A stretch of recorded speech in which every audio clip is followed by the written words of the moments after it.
The communist world in mourning the passing of Joseph Stalin. From a saluting base on Lenin's tomb, he reviewed each year on Red Army Day men of the Soviet armed forces. Army, Navy and Air Force, all had been fostered by Stalin himself. Until now, they have become one of the greatest military powers in the world. His people regarded as a god this man who was born the son of a shoemaker, for above all, he became a star to guide them to a more prosperous way of life. In return, they gave him their undying devotion and accepted his every word as law. But one thing Stalin did not give them, their freedom.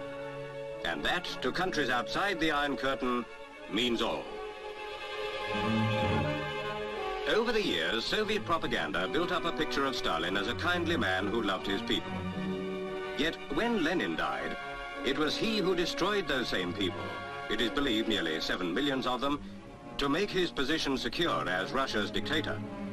And through the 30 years of his rule, he remained unchallenged even by members of the Supreme Council, the Soviet's administrative machine.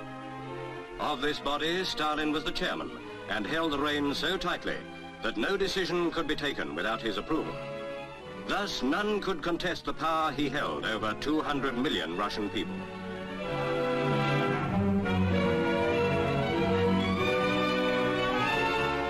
Then, in the last war, Russia took arms against Nazi Germany and the Grand Alliance was formed. At Yalta, following the collapse of the enemy, the Big Three met, Churchill, Roosevelt and Stalin, to plan for peace. But Stalin abused the privileges that victory won him, and still world peace is threatened by his policy of communist domination. Russia herself has known fear in post-war days. 9 Jewish doctors were accused of murdering Zhdanov, once believed to be Stalin's successor. Now Molotov, Chief of Secret Police Beria, and Stalin's right-hand man Malenkov are among those tipped as Russia's new ruler.